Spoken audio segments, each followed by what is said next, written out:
en mi agonía de muerte. Padre, acuérdate de mí cuando vengas en tu reino. Amén.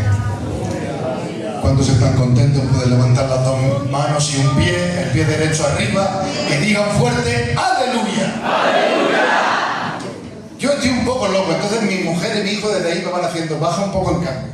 Y si el pastor me dice: tranquilo, yo me relajo.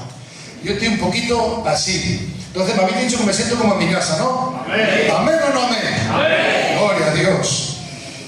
He estado peleando durante el trayecto viniendo para acá, pensando en qué poder compartirles,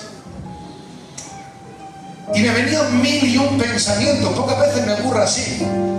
Me venían 1001 pensamientos, 1001 deseos de compartir tantos mensajes que podían hacerles bien, pero no he podido sacarme este texto de la cabeza.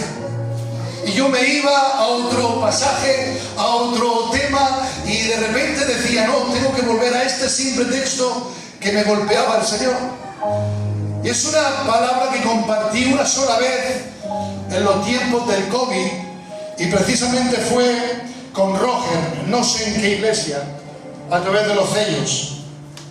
Y me acordaré toda la vida por lo siguiente, porque ese mensaje surgió que estaba cortando jamón. Se me acabó el cuchillo y me corté. Y teníamos un panal de abejas, que teníamos un problema de abejas en ese año, miles de abejas en mi casa, en un techo. Y de repente, cuando me corto con el cuchillo, piso una abeja y me pica, y me quedé cojeando y chorreando de sangre. Y ahí entonces leí este texto y me hizo bien. Y quiero compartirles un pensamiento sencillo. Ojalá tuviera un cacho de carne, pero tengo un pedacito de pan, simplemente. Pero quiero ser fiel a eso. Me acompaña la escritura, si es tan amable, Mateo capítulo 5, verso 10. Voy a invitar a la iglesia que se ponga en pie conmigo en el nombre poderoso de Jesús. Mateo capítulo 5, verso 10 dice así: bienaventurados los que padecen persecución por causa de la justicia, porque de ellos es el reino de los cielos. Bienaventurados sois cuando por mi causa os vituperen y os persigan y digan toda clase de mal contra vosotros, mintiendo. Gozaos y alegraos, porque vuestro galardón es grande en los cielos, porque así persiguieron a los profetas que fueron antes de vosotros. Incline su rostro al Señor. Amigo mío del alma, te amo. Te amo, amigo mío, pero tú nos amas mucho más. Gracias por amarnos, gracias por amar a tu iglesia, gracias por tomarla en tus benditas manos.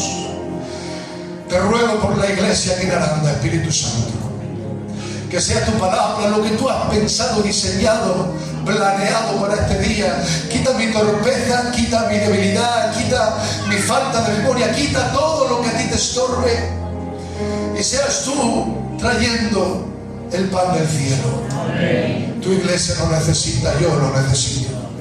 Háblanos, Espíritu Santo, en el nombre de Jesús. Amén y amén. Tome su asiento en el nombre de Jesús. Yo tengo que ponerle un título a esta palabra, y es una mirada hacia la eternidad. Y lo que Dios nos quiere, tan sencillo como esto, Dios nos quiere animar hoy a la iglesia de Aranda, pero también a mi casa, de que no limitemos nuestra mirada a lo temporal y terrenal que se desvanece, sino que seamos capaces de levantar la mirada y ver realmente desde el plano de Dios. Necesitamos, para entender la vivencia de hoy, la óptica del cielo, porque la visión de hoy, lo que yo estoy viviendo hoy, quizá es traumático. Quizá mi experiencia de ahora es una experiencia dolorosa. Quizá estoy pasando por un momento de mucha dificultad, y si yo me quedo mirando lo terrenal, me voy a hundir. Si yo me quedo mirando lo temporal, mi vida no va a tener esperanza. Pero lo que Dios nos quiere animar es que no nos limitemos a mirar lo temporal, sino que tengamos capacidad de ver desde la eternidad. ¿Amén o no amén? Amén. Miren, hay momentos en nuestra vida que realmente no tienen sentido. Este pasaje para mí no tiene tanto sentido y luego lo voy a desmenuzar un minutito. Pero ¿cuántos de aquí se han llegado a preguntar, como yo lo he hecho, por qué, Señor, permites esto que estoy viviendo? ¿Por qué permites este desierto? ¿Por qué permites esta prueba? ¿Por qué permites este silencio? Yo no sé si te ha pasado como a mí tantas veces, que en el momento que más lo necesito es el momento en que más silencio encuentro a mi alrededor. No hace muchos años atrás pasamos una enfermedad muy grave en nuestra casa. Yo lloraba, pataleaba, saltaba, oraba de todas las maneras que sé, pero no encontraba respuesta. Subía a mi monte de oración donde paso las mañanas, y en ese lugar donde Dios me suele hablar, ahí también había silencio, y yo bajaba de mi monte de oración cabizbajo sin entender por qué de esta situación. Pero cuando pasó cierto tiempo, que mi esposa quedó completamente paralizada, muda, sin poder hablar durante 3 o 4 meses.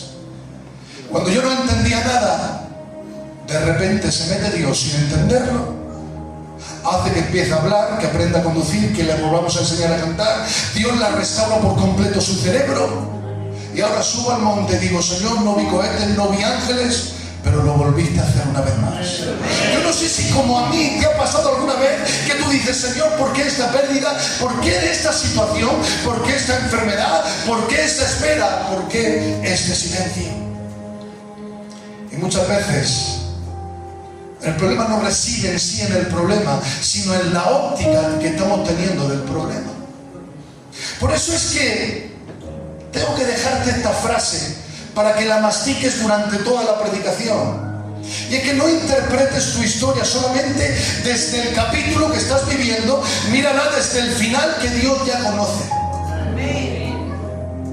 Porque a mí me rompen los esquemas. Me rompen los esquemas la forma en que Jesús se dirige a las multitudes. Y la primera palabra que usa en su primer sermón del monte dice: bienaventurados. La palabra bienaventurados, dichosos, significa doblemente felices. Y yo no sé ustedes, pero yo estaría doblemente feliz con un cordero que aquí pone tan típico. ¿Amén o no amén? Amén. O estaría feliz con un kebab también, que yo soy buen comedor. Pero no estaría tan feliz cuando Jesús empieza a desarrollar los ambientes donde tenemos que sentirnos dichosos y doblemente felices. Porque estaba diciendo: bienaventurados los que padecen persecución por causa de la justicia. ¿Quién se sentiría feliz en medio de una persecución? ¿Quién se sentiría feliz cuando te están vituperando, cuando te están faltando, cuando te están... ¿Quién se sentiría feliz en ese ambiente? ¿Por qué Jesús puede decir: siéntete dichoso, siéntete feliz? Porque nos quiere intentar elevar nuestra óptica. Y que empecemos a mirar no desde nuestro plano natural, sino desde el plano espiritual. ¿Cuántos están aquí? Levanten su mano y díganme. Amén. Necesitamos tener una mirada de la eternidad, desde la eternidad. Porque cuando tú miras desde el cielo, desde la posición que estás sentado, Efesios capítulo 1, desde la posición de estar sentado juntamente con Cristo, te aseguro que todo lo demás lo vas a ver desde otra perspectiva y vas a ver diferente. ¿Por qué? Porque cuando tú y yo estamos en la prueba, lo único que vemos es el gigante, la montaña. Pero la óptica de Dios, que Él es omnipresente, Él es omnisciente y Él es omnipotente. ¿Amén o no amén? Amén. Al ser omnisciente significa que Él está viendo en este momento mi nacimiento, pero también está viendo en este momento que estoy aquí delante de ustedes, en la iglesia madre de Aranda. Él está viendo el momento de cuando yo le digo el sí quiero a mi esposa, y también cuando voy a recibir al Señor en las nubes. Él está viendo toda nuestra vida, por tanto tú puedes confiar.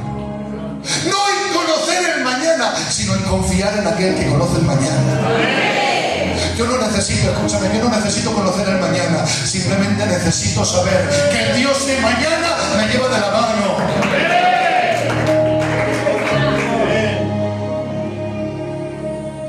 Isaías 46:10 dice: yo anuncio lo por venir desde el principio. ¡Qué tremendo!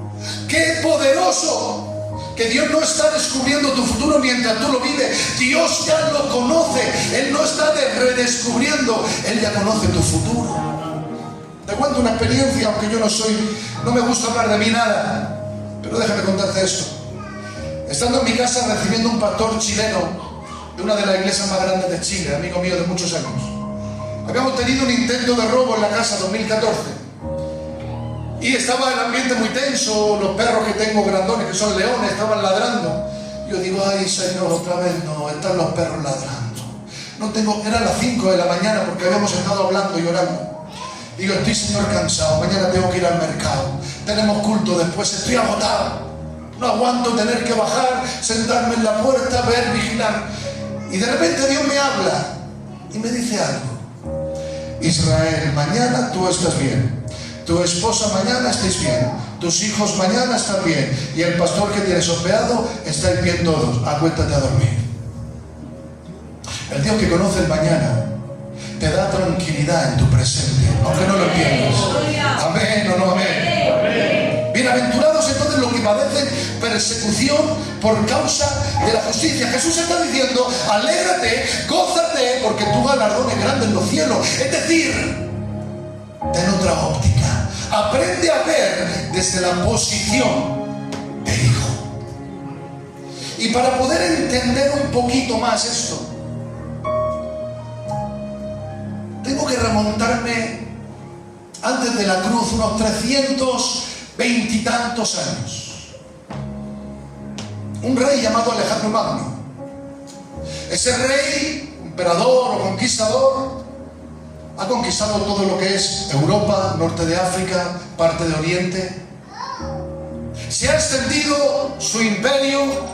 Pero la consecuencia de extender su imperio ha sido la subyugación de muchos pueblos. Entiéndame bien. El momento presente, cuando Alejandro Magno ha extendido sus estacas, ha ido con sus ejércitos, es que muchos pueblos han sido oprimidos, mucha gente ha partido, ha muerto, hablo con respeto si hay algún enlutado entre nosotros, mucha gente ha sufrido esa persecución, ese asedio en el plano temporal. Pero acompáñame a la óptica de Dios. Porque si tú te quedas en lo temporal, vas a ver que tu familia han perecido, los han matado en la plaza. Vas a ver que tu papico, tu mamica lo han llevado fuera, lo han llevado cautivos. En tu presente es muy doloroso, pero si lo puedes ver desde el plano de Dios, vas a entender que a veces Dios permite pequeñas situaciones dolorosas por causa de un plan mayor. Amén. Y entiéndeme bien. Yo soy de los que creen, y me corrigen mis padres espirituales mayores aquí, yo no creo que Dios manda enfermedad, yo no creo eso. Yo sí creo que Dios puede permitir pequeñas situaciones dolorosas por causa de que hay un plan mucho más grande. Y aquí, cuando Dios ha permitido que Alejandro Magno entre y conquiste, ¿por qué lo ha hecho? Pregúntame, Israel, ¿por qué lo ha hecho? Porque Dios necesitaba un lenguaje común, pensando en el después de la cruz. Cuando recibieron los discípulos la gran comisión, ¿cómo íbamos a hablar y comunicar el mensaje del Evangelio? Te lo digo con un ejemplo. Yo voy a Suecia, 20 años casado, no hablo ni chapa de sueco. Cero. Me quedo como un lino ahí escuchando los suecos. ¿Cómo yo me puedo comunicar con mi suegro, con mi suegra, con mis cuñados, con las iglesias? ¿Cómo me comunico si no hay un lenguaje común? Lo que pasa es que yo hablo inglés. En inglés chapurreado, pero hablo inglés.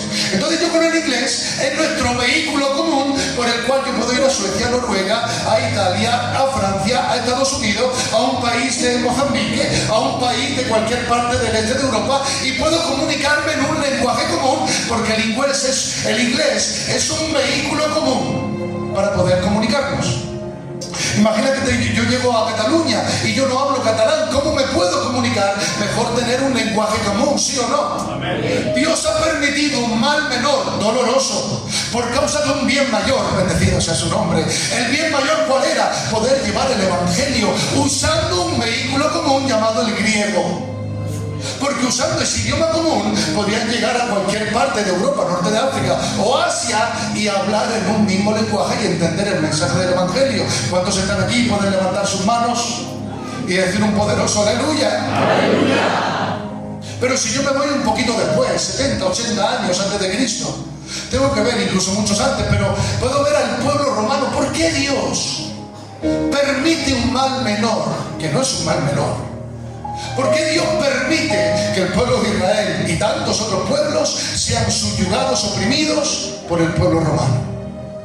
¿Por qué Dios permite que sean, perdónenme la palabra, no encuentro una mujer, no la digo, pero que no sean golpeados, abusados, oprimidos por causa del pueblo romano? ¿Por qué Dios lo permite? Porque el pueblo romano era especialista en hacer carreteras. Todos los caminos llevan a Roma, y es cierto. Los romanos tenían la peculiaridad de crear caminos, eran especialistas, arquitectos e ingenieros de caminos. Preparaban carreteras por la cual conectar grandes ciudades y países. Pero no solamente eso, sino que en la dispersión, en esos pedanías o imperios donde Roma había llegado, el pueblo de judíos habían plantado sinagogas. Es decir, Dios permite un mal menor para crear caminos donde los discípulos pudieran caminar, llegar a ciudades que hubiera una plataforma llamada sinagoga donde poder predicar el evangelio. 300 años de dolor permitidos por Dios por causa de un bien mayor, la cruz y la redención. Amén. Por tanto, para entender esto, si tú te quedas en el plano natural, te va a doler.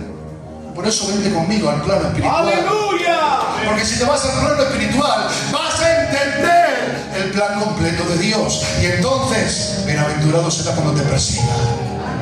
Vas a sentirte gozoso, porque hay un plan mayor.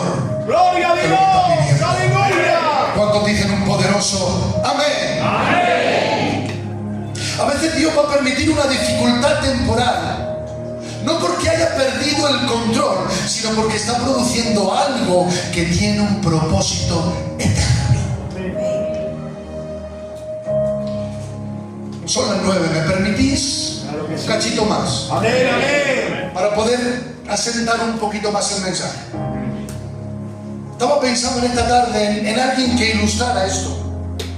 Y automáticamente me fui a Génesis capítulo 22.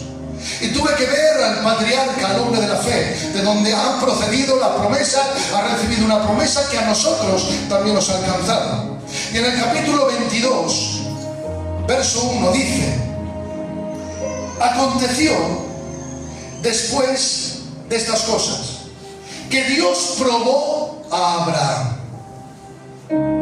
Déjame ilustrarte, pintarte este cuadro para que lo puedan visualizar. Abraham en este capítulo tiene que vivir un momento de profundo dolor, de un no entender el porqué y aún así obedecer. Pero ¿por qué la Biblia comienza en el verso 1 de esta manera? ¿Por qué comienza diciendo aconteció después de estas cosas que Dios probó a Abraham? La Biblia no escribe por escribir, ¿cuántos lo saben?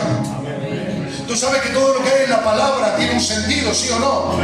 Por tanto, cuando aquí dice aconteció después de estas cosas que Dios probó, yo tengo que entonces que mirar a lo que ha acontecido antes para saber el motivo de por qué Dios tiene que probar a Abraham. Entonces, si yo miro antes, me voy un capítulo antes, al capítulo 21, y ahí voy a entender el qué ha acontecido para que Dios pruebe a Abraham. ¿Saben lo que ha acontecido? Que Abraham ha hecho un pacto con Abimelech. Ha hecho un pacto de seguridad humana. Ha hecho un pacto inferior. Es como si Abraham dijese, como yo podría decir, tengo a Dios que me protege porque hay una palabra, Génesis capítulo 15, yo seré tu escudo.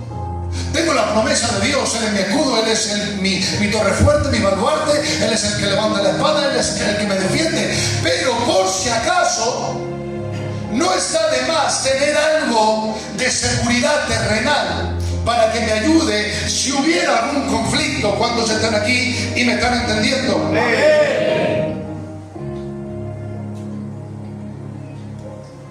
Está llevando a Abraham a descubrir. Dios lo está probando porque necesita que Abraham entienda que su descanso no puede estar en un pacto inferior, sino en la eternidad. ¿Me permitís salirme del tema un minuto solamente para romper algo? Amén. mucha gente usa un concepto en el cual yo estoy muy en contra. Este pasaje se presenta la primera vez Jehová Jireh. Y cada vez que en la Biblia aparece por primera vez una palabra, tenemos que estudiar el contexto para saber lo que realmente Dios quiere hablar con ese Jehová Jireh. Solo que hay muchos en algunos países que ustedes conocen y que quizás hemos podido visitar, que cogen este Jehová Jireh para trasladarlo al plano natural. Dios te va a proveer una casa y un auto nuevo, cuando Dios tenía que proveer algo mucho más glorioso. Jehová Jireh no estaba hablando de coches, no estaba hablando de casa, estaba hablando de un cordero. ¡Gloria a Dios! Él tenía que proveerse algo mucho más grande, no para quitarte la necesidad económica del momento. Él tenía que quitar el pecado que te está estorbando. Él tenía que quitar la condenación. Él tenía que quitar la culpa. Él tenía que quitar la vergüenza. Eso sí era importante para mí, el primero, pero también para ti. Jehová Jireh no es el Dios que provee cosas, es el Dios que provee un hijo. Pero por eso muchos usan el que tenemos que hacer un pacto. Pacta con Dios. Mira, mi hijo tuvo un tumor, por eso ahora es mi discípulo, porque es el Dios de los milagros. Él es un milagro caminante. Entonces yo escuchaba, si quieres que tu hijo se salve, pacta con Dios. Mira, yo pagaría mi corazón por mi hijo, pero no puedo rebajar el evangelio a algo tan mísero como un simple billete. ¡Gloria a Dios! El evangelio no es dinero, el evangelio es poder a través de la sangre de su hijo. Yo no puedo hacer un pacto con Dios con algo tan miserable, porque hay un pacto superior, hay un pacto en la cruz, hay un pacto de sangre. ¿Acaso hay algo más grande que el pacto en la cruz? ¿Cómo voy a relajar el evangelio? Abraham, tienes que entender que no tienes que hacer un pacto con Abimelech. Dios no necesita muletas. ¡Gloria a Dios! Dios no necesita muletas. Él es suficiente, Él es suficiente, Él es suficiente, Él es suficiente. No necesita Dios muletas. El hacer un pacto con Abimelech, Abraham le estaba diciendo, bueno, tengo a Dios, tengo la promesa, pero no está de más tener un apoyo natural, terrenal. Pero ¿sabes qué? Abimelech representa el sumar algo más a lo que ya tiene. Es Jesús y algo más. Es la gracia, pero también algo más. Es la cruz, pero también es mi esfuerzo. Querida iglesia, la justificación es sin obras, es por su obra. La justificación no es por tu obra, ni por tu capacidad, ni por tu obediencia. Ha sido por la obediencia de uno. Por eso la salvación, la justificación, la santificación viene automáticamente cuando depositas tu mirada en Él. Y Él va a reproducir en ti su naturaleza, que te va a hacer caminar como hijo. Amén o no amén. ¿Qué te quiero decir? Abraham ha roto y por eso Dios le tiene que probar, porque está diciendo, Cristo no es suficiente del todo, necesito a Abimelech también. Necesito un plan, necesito una puerta, necesito una salida de escape por si acaso, necesito una fuente de ingresos. No, escúchame bien. Porque las pruebas del reino no tienen como propósito destruirte, tienen como propósito quitarte aquello en lo cual todavía estás descansando fuera de Cristo. Lo creo. Y lo que Dios me quiere a mí enseñar, hablo de mí y hablo de ella, es que quizás yo estaba descansando en mi habilidad, quizás yo aprendí a descansar en mi don, quizás yo aprendí a descansar en mi capacidad de ministrar, quizás yo aprendí a descansar en que tengo una familia que son muy morenos como yo. ¿Sabes qué? Mi familia sois vosotros. Yo no necesito descansar ni siquiera en mi trabajo. Mi descanso tiene que ser plenamente en Cristo, porque Cristo es suficiente. Cristo es suficiente. Cristo es suficiente. La gracia no admite muletas. Amén. Su gracia no necesita una muleta. Así que sí, el evangelio es radical, querida iglesia. El evangelio es esto: Cristo y nada más. No necesita nada más. Por eso Dios tiene que probar a Abraham. ¿Cuánto voy de tiempo? Ya me pasé de tiempo. Muy bien, muy bien. Si no le meto la moto. Sigo. Amén. Génesis capítulo 22, verso 4 dice: y al tercer día Puedes decirlo conmigo. Al tercer día. Al tercer día. Al tercer día. Al tercer día. Abraham alzó sus ojos. Es que mira, Dios le llama que tiene que ir a un monte específico. Y para que entiendas toda la visión que te la voy a tirar enseguida, Él le manda salir de su tierra e ir a la tierra de Moriah, porque la tierra de Moriah era una tierra profética. Había una estaca que se tenía que clavar en ese monte y esa estaca era profética, porque esa estaca en el monte Moriah no apuntaba a la muerte de Isaac, apuntaba a la muerte de otro. Lo curioso es que cuando Dios le dice, vete a la tierra de Moriah, no le da un mapa. No le dice, Abraham, aquí tienes el mapa para llegar. No le da explicaciones, simplemente le dice, sacrifica a tu hijo. ¿Sabes qué? Abraham ha reconocido la voz. Y dice, esta es la misma voz que en Génesis capítulo 12 me dijo, deja tu tierra, deja tu parentela, deja todo y ven y sígueme y a una tierra que te voy a mostrar. Ni siquiera Dios le da el mapa a donde tenía que llegar. ¿Por qué? Porque si Dios te dice el porqué de lo que estás viviendo, ya no vivirías por la fe, vivirías por la información. Pero ¿cuántos saben que tú y yo somos llamados a vivir por la fe? Él ha escuchado la misma voz que le dijo, sal de tu tierra. No había mapa, pero sí le dice, no tienes mapa, pero tienes mi mano, confía en mí. Yo te llevo, yo te llevo. Yo te llevo, te repito la frase de antes, yo no necesito conocer el mañana, necesito coger la mano de aquel que sostiene el mañana. Y Abraham ha dicho, el mismo Dios que me llamó es el mismo Dios que me dice que me entregue la promesa en sacrificio. No lo entiendo, somos padres, yo no lo entiendo, pero le vuelvo a dar la mano al Dios que conoce el mañana. Voy a caminar el desierto y puede ser que tú estés viviendo un desierto como yo. 3 días de dolor, 3 días de luto, 3 días de silencio. ¿Sabes qué? El desierto no quiere acabar contigo. El desierto quiere traer silencio a los ruidos que te están estorbando para poder escucharle a Él. Elías tuvo su desierto, Jesús tuvo su desierto, el pueblo de Israel tuvo su desierto. Tantos vivieron su desierto porque en ese lugar se callan las voces y escuchamos su voz. El desierto elimina ruidos. El problema, iglesia, es que vivimos con demasiados ruidos. Perdónenme de nuevo los enlutados, vemos la televisión, Ceuta, miles de invasores, vemos la noticia, Bitcoin se cae, la bolsa se cae, todo se cae. Todo es miedo, todo es miedo, todo es miedo. El miedo es el sistema del anticristo, que quiere controlarnos. El humanismo es su sistema. Cuidado con qué nos estamos llenando los sentidos. ¿Amén o no amén? Amén. Sigo, dice, y al tercer día levantó los ojos. Los levantó porque ¿saben lo que estaba mirando? Estaba mirando lo terrenal.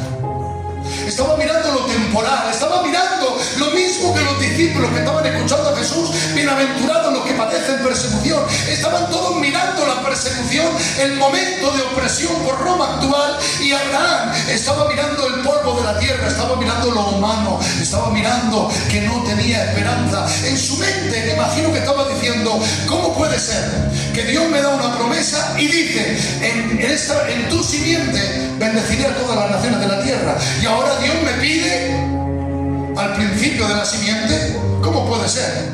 Va cabizbajo, no lo entiende, hasta que alzó la vista. Me llama poderosamente la atención que dice, y alzando la vista vio el lugar de lejos, y automáticamente les dijo a los que le acompañaban, vosotros quedaos aquí, que el muchacho y yo subiremos, adoraremos y volveremos. ¿Qué ha visto Abraham? Que ha entendido el plan completo desde la óptica de Dios, porque él pensaba que iba a llevar a su hijo para matarlo, para sacrificarlo. Y ahora, ¿qué habrá visto en ese alzar de la vista? Porque ahora dice y entiende, subiré, adoraré, pero los dos regresaremos. Querida iglesia, ¿qué es lo que ha visto? ¿Qué revelación? ¿Qué iluminación? Te lo puedo expresar como a mí me gusta, a mi manera. Yo me puedo imaginar que Dios ha puesto una máquina del tiempo ahí. ¿Cuántos han visto la película esa del tiempo, de la máquina del tiempo? La hermana, por favor, la hermana, oración y ayuno. Amén. Perdón, hermana, que luego me pego una colleja. Somos del culto. Amén o no amén. Pero mira, yo creo que Dios ha puesto una máquina del tiempo. ¿Por qué digo esto? Porque dice, alzó la vista, vio el lugar de lejos y ahora él ha entendido el plan. Porque cuando tú tienes una mirada desde la eternidad, entiendes el propósito de lo que estás viviendo. Cuando tú tienes la óptica de Dios, entiendes el porqué del desierto y de tener que subir al monte de Moriah. ¿Qué habrá visto? Te lo digo con la Biblia, dice el libro de Juan. Dice, Abraham, hablando Jesús a lo que tenía delante, Abraham vio mis días y se gozó. Abraham vio mis días y se gozó. ¿Cómo es posible esto? Mira, Abraham se ha subido en una máquina del tiempo, ha sido trasladado 2000 años más para adelante y ahora se baja de la máquina del tiempo y empieza a contemplar este monte de Moriah. Pero ya no es un monte con matorrales y algunas piedras y árboles, ahora es una serie de montes, pero en lo alto de una colina se levanta una ciudad amurallada, preciosa, que es de mármol. Sus paredes son tan gruesas que son infranqueables. Él se intenta meter y ve una puerta que tiene por encima y pone la puerta de la hermosa, la puerta dorada, la puerta por la cual tiene que venir el Mesías. Y él mira esa puerta y dice, entremos por aquí, vamos a ver lo que hay. Y de repente ve un templo y ve como los sacerdotes están sacrificando cordero. Esto era simplemente una imagen, porque los corderos temporales no podían tapar ni anular el pecado, pero era una imagen de lo que tenía que venir. Él empieza a ver los corderos y a lo lejos, en esa ciudad de Jerusalén, ve una multitud y se acerca y empieza a escuchar. Y escucha una voz de un hombre tan dulce. Tiene una voz que atrae y les ha traído su corazón. Empieza a palpitar porque aunque no sabe quién es todavía, pero algo le dice que procede de sus entrañas, algo le dice que es parte de su casa, algo le dice que él es la simiente prometida en el Adán y a Eva en el capítulo 2 de Génesis, pero también en el capítulo 15, capítulo 17 y capítulo 22. Él es la promesa hecha en el Mesías, en la simiente serían bendecidas todas las naciones de la tierra. Y es atraído y se queda embelesado mirando su rostro cual ángel. ¡Qué rostro tan angelical! ¡Qué mirada tan tierna! Su mirada es una mirada de amor. Venía a los más míseros pecadores, pero no venía con el juicio, venía con miradas de amor. Ven, yo sí te amo, ven, yo te cambio, ven, yo te transformo, ven, no peques más. Y empieza a escuchar expresiones. Ve y perdona a tu enemigo, ámale. Y su corazón empieza a palpitar. Se traslada unos poquitos meses más adelante y de repente ese mismo que tenía rostro angelical ahora ya tiene el rostro desfigurado. Tiene toda la cabeza ensangrentada. Ve cómo lo sujetan a un poste y sin ningún tupor empiezan a golpear sus espadas con una fiereza. Y cada vez que le golpean, la maldición del pecado está siendo asestada sobre su cuerpo. Se clavaban y arrancaban músculos, tendones, piel. Y él veía cómo salpicaba la tierra con su sangre y cada una de sus sangre estaba gritando: estoy redimiendo, estoy redimiendo, estoy redimiendo. Cada gota de sangre estaba anunciando un nuevo pacto. Él se queda y a una colina a un costado en el lado norte de Jerusalén. De repente sube otra colina, porque Moriah no era un monte, era una serie de colinas. Y en una de las laderas de la colina norte ve que se levantan 3 cruces. Y las empieza a ver. Y ese Mesías expresa una palabra que no la entiende porque no es su lenguaje. Tetelestai. Todo está hecho completo, no podéis añadir nada más. Y automáticamente cuando ha escuchado esa palabra es teletransportado de nuevo a su momento cuando estaba en las faldas de ese mismo monte Moriah. Ha alzado la vista, ha visto la cruz, ha visto la sangre, ha escuchado las palabras y por eso ha entendido que su hijo tiene que vivir. Porque si su hijo no vive, eso no se cumple. Porque Jesús tenía que venir por el linaje, la genealogía que procedía de su hijo Isaac. Por tanto, cuando lo ha visto a Jesús, ha entendido: mi hijo va a vivir.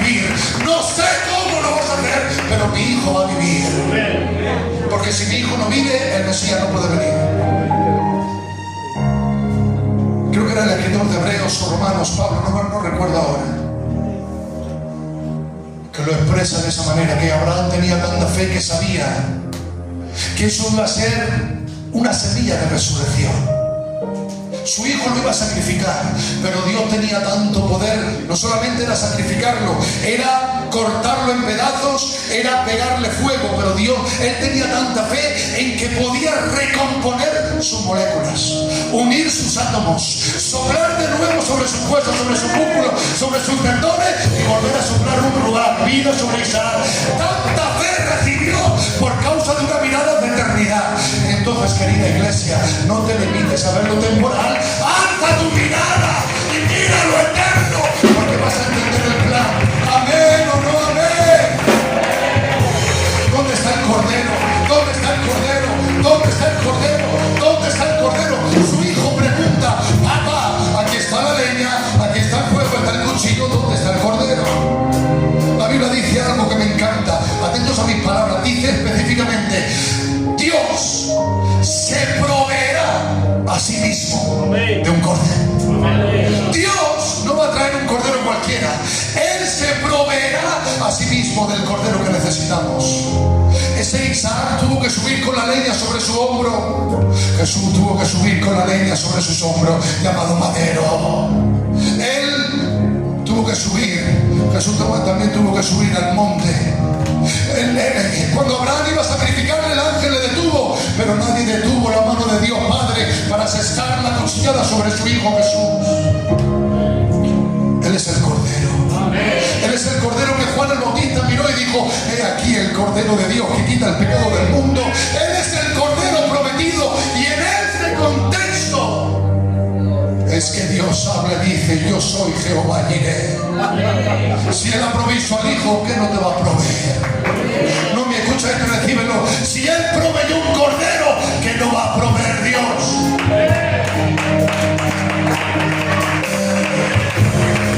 Oriar aparece en la sustitución. No entro aquí, ustedes saben todo lo que quiero hablar. Él es la sustitución perfecta, pero sí permíteme hablar lo último.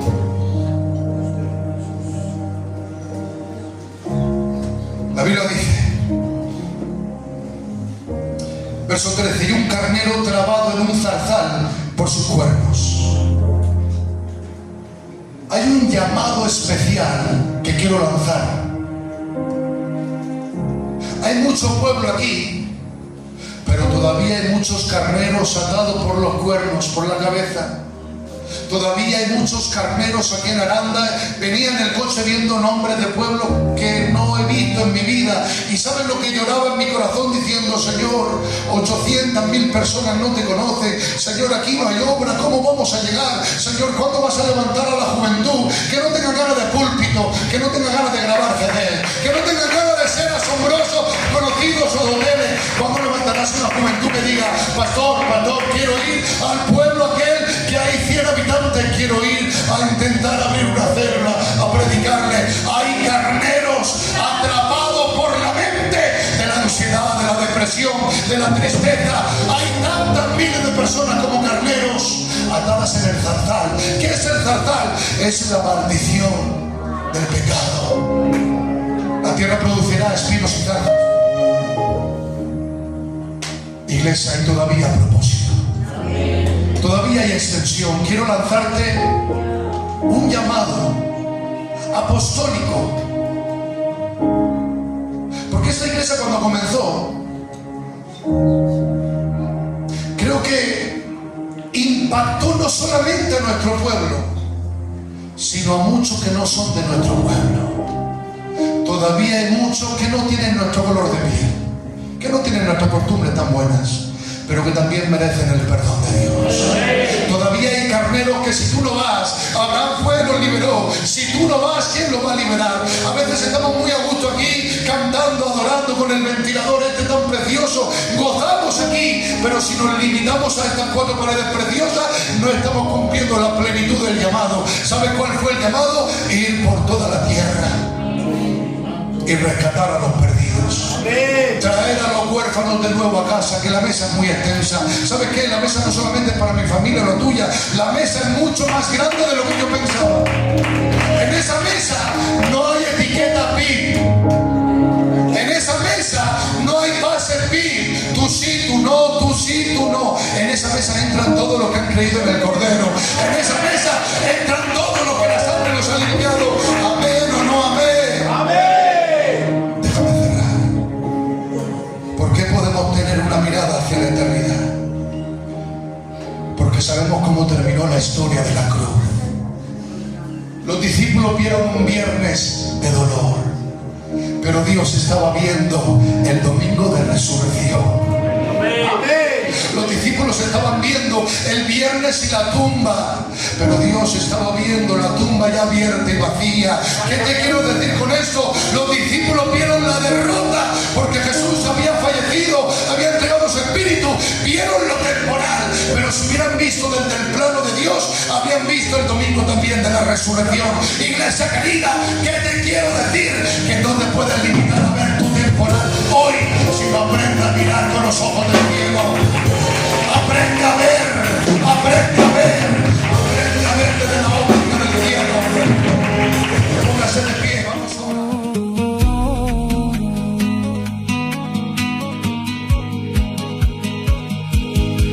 ¿Con qué